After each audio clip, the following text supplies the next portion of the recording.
Yo,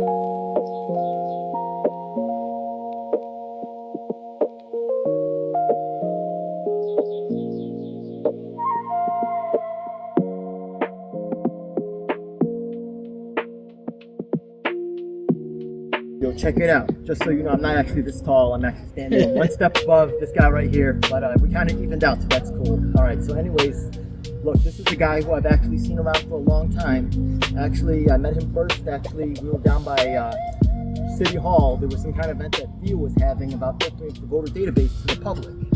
So I was part of that, and I really appreciate that. At that time, we were going out with Crackhead Barney. Am I correct? Yeah, so. Yeah, okay. So he's been on the That left. happens. He's also been a J6er. He was also in prison for a while, right? So he's been on the right too, I guess.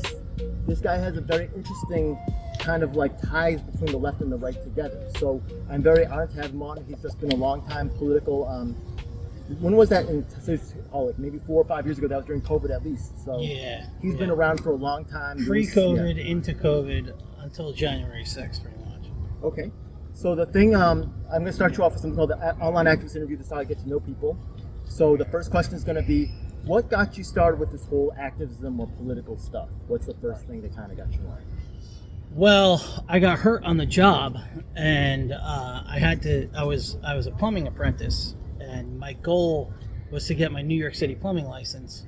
And because I got hurt on the job, and the 8 months I was off on bed rest and surgeries and all that stuff, the building department wouldn't give me a timeout on my timeline to get my license.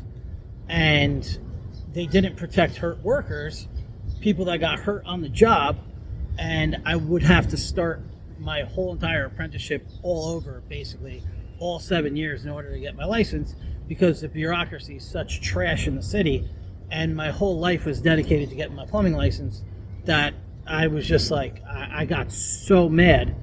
And in that process, I went to Tish James's office for help, and I was very understimulated.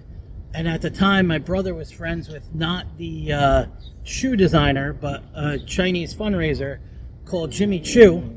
And Jimmy Choo met up with Tish James, and Tish James said that if I had a friend of mine give her $2,500 to her Attorney General campaign, she would then go down to the Department of Buildings and straighten this out for me. But I just got hurt. I was living hand to mouth. I didn't have the $2,500. I was furious. And this was right when the Schneiderman, him having rough sex with his girlfriend, New Yorker article came out. And he had to resign from the AG. And the public advocate's office opened up. And I was just so incensed, I decided I was going to run for office. Okay, just a quick question. Jimmy Choo, just so you know, is actually the very highest level of, like, it's like a Louis Vuitton, like, level name brand, Hermes, stuff like that, like in shoes. But it wasn't him. Oh, it's not him. It was not the shoe designer. It was a political fundraiser that lives here in the city. Oh, so people might mistake you too. Okay. Yeah. At first I thought it was like, wow, this guy's connected to some kind of like high up people. Okay. So well, interesting. Jimmy Choo's pretty high up too. But okay. Anyway, keep going. No, that's another. Yeah, interesting. Yeah. So, all right, good to know. So let's move on to the next question. So the thing is that some people have a different political ideology. Some people say, oh, I'm a socialist. Some people say it doesn't have to follow that framework. Some people say I'm a conservative, right? They usually pit socialism against capitalism. People say I'm a conservative. That's like on a different line. Do you have any political affiliations that you actually identify with? Well, if you talk to the conservatives in this city, one of the biggest things they're flipping out about is their pensions and Mamdani moving some NYPD pensions around. Some of the most conservative factions in this city, they have a hard time accepting it, but they're very, very socialist, actually. So, I try to, just pick my own lane and land at what's sensible. That's. I really appreciate that's for real. And the thing is that I know, shout out to Theo, he's always trying to pigeonhole me, say you're a libertarian, but I'm like, come on, man. Like the implementation is so much really defines it, and you're absolutely right. There's a lot of closet socialism going on. Thanks for honestly, I'm very excited to have you on because You'll say it where a lot of these other cats that are kind of, because there's a lane, there's money to be made by saying I'm this or I'm that, and other people say, oh yeah, you're this, I'll sign up. Well, I'll tell you, I had a radio show, and you know, when I had my radio show, my brother R.I.P. he would constantly tell me like, Danny, you got to like, I don't know what are you a liberal or are you a fucking Republican? Which one is it? Pick a lane. The only way you gotta pick a lane. Or else you're not going to get sponsorship. I like you, Danny. You're not going to get sponsorship. And it's like, it's true. Like Sean Hannity can't break rank. You know what I mean? He can't like all of a sudden just come out and like be like, you know, single payer healthcare might actually help people get back to work. And, you know, the barrier of means testing might be slowing things down and single payer healthcare might actually work. Like, I don't know. So I was never able to pick a side. I really appreciate that. That's way underreported, man. Like dead serious. That's kind of me too. Hey, but a quick question. So you said you ran for office. Which office did you run for? I ran for public advocate, and then I ran for state senate. I had the state senate. You know, it's unfortunate. I don't want to come up with excuses. I did get my clock cleaned, and if you look at the numbers are awful. I got like 2.4%. But what people don't know is 10,000 of those ballots were actually thrown out because where we were positioned on the ballot, it was a line across, and then I was an extra party, and they put my party right under Julia Salazar. So a lot of these Bushwick Commie Corridor people, because my messaging was, you know, on point with a lot of, you know, resonated with a lot of people voted for both of us. So I mean, I feel like I did get 12,000 votes, but I didn't. You know, they got thrown out. And what was even more interesting is that was in the 2020 election. And in the 2020 election, there was all those mail-in ballots, right? So I had a friend, Dion Powell. I don't know if you know him. Dion was like, That's one of my most productive partners. He's like, yo, if you go down to the Board of Elections, you can request all of the mail-in ballots that were handed in that year. And the FBI, when they raided my house, they confiscated a bunch of them. But I do have a stack like this high of mail-in ballots from 2020. And the few I've looked through, there's people from the Bronx registering, people from Rhode Island voting in the election. I mean, that 2020 election was a shit show. I'll stand by that, and I have the proof. So I don't care what anybody says. Your knowledge in the game is mad deep. And honestly, right, I'm going to call out, actually I was checking out the Libertarian Secretary's live stream last night, and actually people inside the party were saying that Breaking Points and Union were working together to squash grassroots, not talk about them. Instead, they're talking about like David Smith, their pal and the celebrity friend. Yo, this guy's not picking a lane, so I really understand that. Like, we're really blackballed out. So definitely, I'm a fan of this guy already, right? Yeah, but let's keep going on. Dave Smith's cool, but when does he show up? Like, he lives in New York. When is he showing up? He's only showing up, on YouTube's and building his own platform. Which, if you're on the right, it is an individualistic game. So I'm not going to knock him. But I never seen him throw a lifeline to anybody on the streets of New York. No one. Who's he helping? Yeah, dead serious, right? His pals in the YouTube world, not really out here on the streets. So, and it's not all. Remember, I said earlier the former Libertarian Secretary named Karen Harlos, right? Yeah, all the people that do actual work on the ground is actually suppressed by the media. Instead of talking with cats like this that have experience, that have run for office, that are breaking down numbers, they don't want the regular public getting hold of this. So I've accepted this role. So it is what it is. So really appreciate you. Now, next question is. Some people are influenced by different, because sometimes people say I'm a Democrat, and then I say, oh, well, there's different Democrats. Right? Some people say I'm an FDR Democrat or whatever. You're kind of free in your own lane. Maybe you're influenced by anarchists, I don't know. But who are your, do you have any, maybe not, right? But who's your political influences? Do you have anybody? Like for me, it's Malcolm X, Martin Luther King. I grew up in the United States. Those are the most common ones. Those are the ones who I was exposed to. What about yourself? Well, first of all, if we're this, I mean, if you want to pan out and show them real quick. Sure, okay. We're literally... Let's show the dog too, yeah. No, I'm not bad, okay. You show the dog. We're actually in the park right here. Okay. Show that, and then show this right here. This is an entrance to a crypt. All right, let's go. They saw it. They saw enough of it. So, basically, in the Revolutionary War, the first like real war kicked off. Like there was the Minutemen in Massachusetts, but it kicked off in New York, and the revolutionaries in New York that actually stood up to the British that were caught and kept prisoner were put on the East River in like prison boats and basically starved to death. And this whole park is a crypt, like their graves and their bones are under us right now. You know, I don't want to sound extreme, but like if you really want change, like this is also where, I don't know if anybody's heard of the Brooklyn Red-Legged Devils from the Civil War, but they're like the fiercest, you know, one of the fiercest battalions ever in the Civil War, in American history, actually. Yeah, one of the few ones that even the South respected, who was an excellent army, by the way. And they actually did their training and did their meeting right here in this park. So, I don't know. You know, I do like Malcolm X because by any means necessary, and at a certain point, you know, we're getting too soft. We're letting them get away with way too much. And I'm not like a hardcore Bible thumper, but I do feel like it's very simple. The devil runs the system of things. You know, Jesus made it very clear to us that the devil runs the system of things, that this is the devil's world. So that's like why I'm always like thinking in my political activism, at least, what are ways that we could tear down the pillars that hold this system up? Because the system itself is inherently evil. Okay, that's an interesting take. So the thing is that now, to help like people that are watching, I have interviewed with over 100 activists all around the world with different levels of experience, stuff like that. So to help my audience really understand where you are with that, what are some of the things that you're most proud of accomplishing as an activist?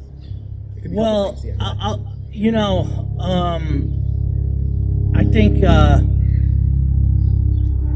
I've been out of the game for a while since my January 6th arrest, right? And you know, I will say that I think a lot of those arrests were, and a lot of it was designed to get new right-wing, new party, like individualistic, independent voices that were rising to silence them.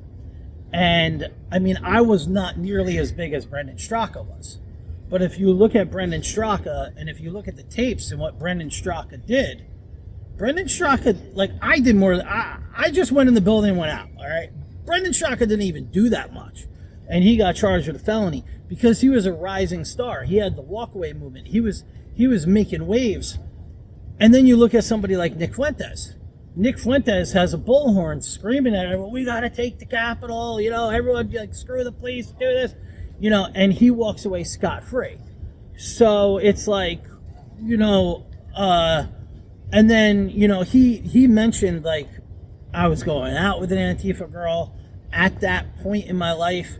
You know, the BLM marches just happened, and I was very into, like, anti-vax stuff. And, you know, there's a lot of anti-vaxxers in this city, but I was the OG. I don't give a shit what anybody says, and I have the videos to prove it. But I'm not trying to take credit from anyone, but in that, I was also trying to galvanize the Black Lives Matter movement into realizing the oppression that was with the corporate structure of the vaccine and all that stuff. So I made a lot of, I wouldn't say friends, but acquaintances with a lot of Antifa people. And I saw more Antifa people from the streets of New York than anyone else at January 6th. And case in point, think of any event, Minnesota, anything new in D.C., any new big event, all the typical Talias, Walter Mastersons, even crackheads, all of them, they roll up to these big events.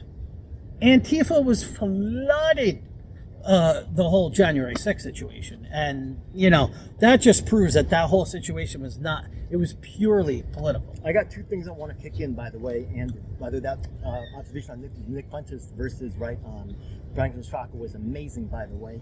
Very true. Just so you know, the people that are with the anti-vax movement, right, nowadays, unfortunately, they're getting in bed with RFK and pedophiles and stuff like that. So I don't know if they're excluding you. I'm definitely being excluded from the. I did also. I'm not for the way that they roll out the vaccine because they were violating a lot of health codes as in terms of like testing the drug. This was clear. That's why a lot of doctors and nurses didn't want to take it. But do you feel like maybe people are trying to maybe commandeer or control the I don't think it matters what I feel. I think it matters what I know.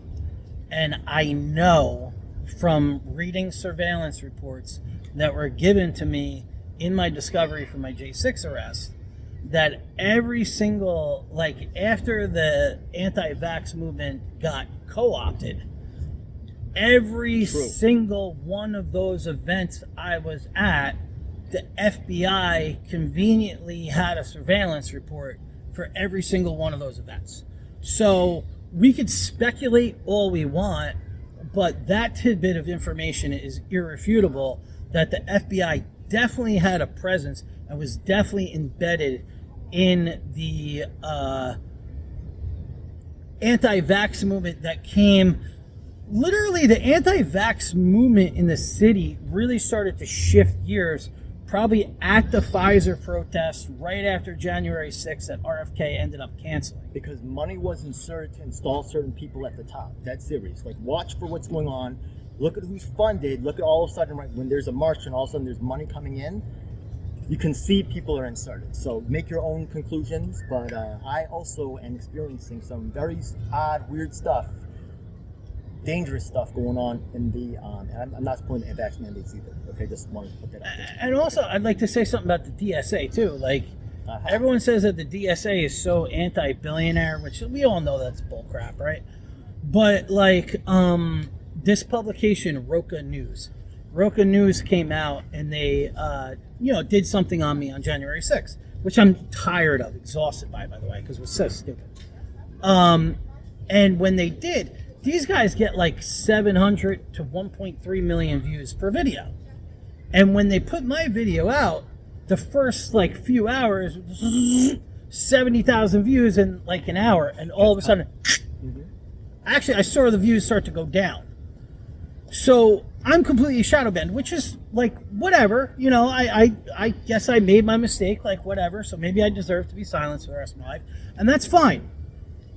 But if these billionaires actually wanted to stop these supporters of, say what you want, like these people support Lenin, they support Stalin, like they support these people.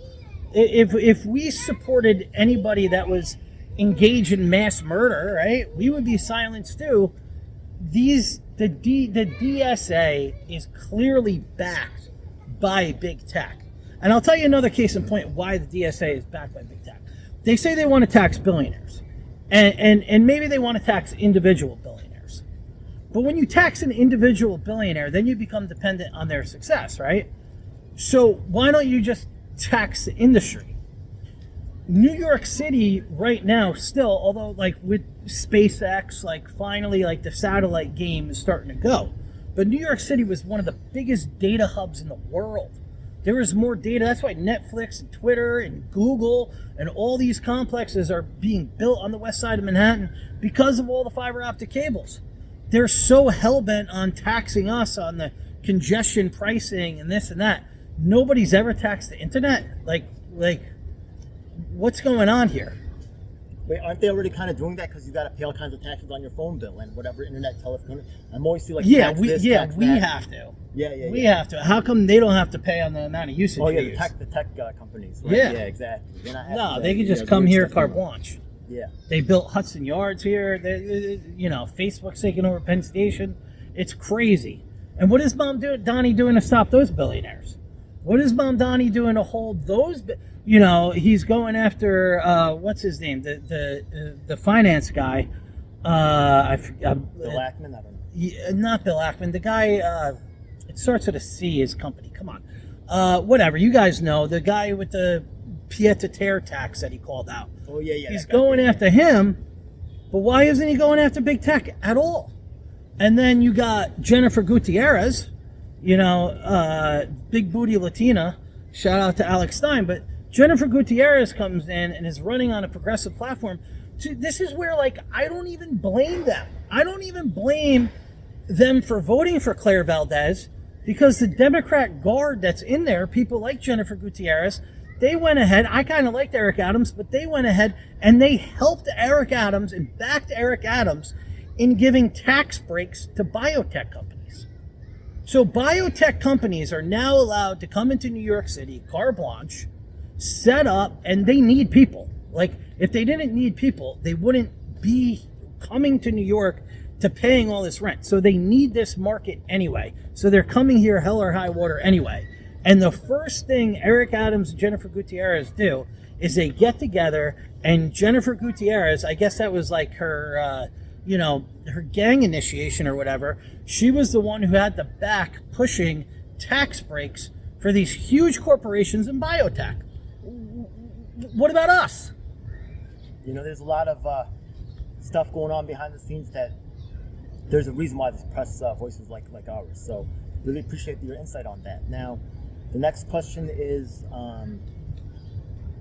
this is really to help like people that are like, a lot of times people are fighting for their issue, and then they see these saviors erected like DSA, whatever, and they realize after some time that DSA is not interested in actually helping them with their own issues. So what do you think are some of the most effective things that activists can do? Well, okay, so he asked me a question earlier about what I am the most proud of in my activism. I actually started really being an activist before the plumbing licensing in 2014 in San Francisco. I started working with this company, or this group called SF BARF when I lived there, this San Francisco Bay Area's Renters Federation. And we were pushing paths to ownership and for housing and building more and all that stuff. So I really got an eye on housing. So when I did run for office in New York, my whole message was deeds, not leases. Everyone's trying to come up with these solutions for rent stabilization, right? If people are living in a rent stabilized building, let's face it, the owners are fucked, right? Come on. They don't really have control over their building because they're under rent stabilization. But if you've been living in this building for 20 years and paying rent, clockwork for 20 years, and you have no no ownership, no equity in the building, you're getting ripped off. There needs to be a path for long-term owners to start getting equity in their property. And renters. Long-term renters. And there also needs to be a path citywide. Rent is bullshit. When they're pushing for affordable housing, they're pushing for the whole entire city to be their income to be audited and then put on income restricted housing, and based on it's like a total slave state. What we need to do if we want to save housing in this city is we need to just condo out every single unit in the city and Just so you know, I'm actually someone who's been working on public housing issues since the Obama era. And the thing is that during the Obama era, they passed something called RAD Tax into ending public housing as we know it. But they said that now politically this is hard to pass because who lives with the elderly, disabled, stuff like that. But the thing is, remember that during Obama era, a lot of minorities began to own their own homes. So within the provisions, there's a case for home ownership on the part of people who are living in public housing in New York City to potentially become owners. Deeds, not leases. I agree with that. But right now, a lot of the action that you see out there is one millionaire force against another millionaire force. And DSA is definitely in bed with another set of millionaires, both sides trying to exploit the people and the little people while and protect the status quo. So that's very central to my own work. A lot of conservatives back the system we have, right? And they'll even be they'll back mortgages. Oh, what else do we have? But mortgages are ultimately, at the end of the day, backed by the Federal Reserve, right? So, it's centralization of property ownership is basically what it is to this out-of-touch agency that we have no control over, right? And what people don't realize is that the fifth plank of Marxism is to have a Federal Reserve, a central bank. So with the DSA and what they're trying to do is the millionaire or billionaire that they're working for. What did Rothschild say? Something about you bank with individuals, or you bank for the nations and you'll be wealthy. He said something along those lines. That's what communism is the banker saying, let's make the governments rich so we can just work with the governments, so we don't have to work with every single petty little peasant as their banker.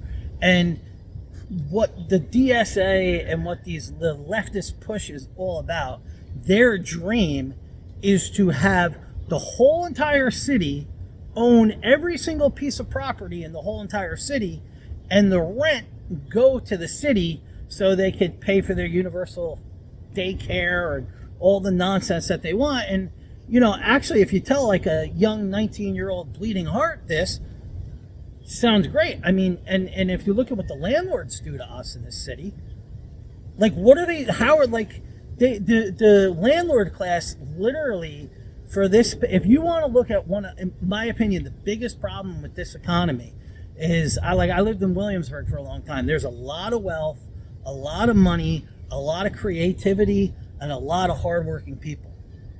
But all their wealth went into these $3,500, $5,000, $7,000 a month apartments to these wealthy people that are just sucking the life right out of us.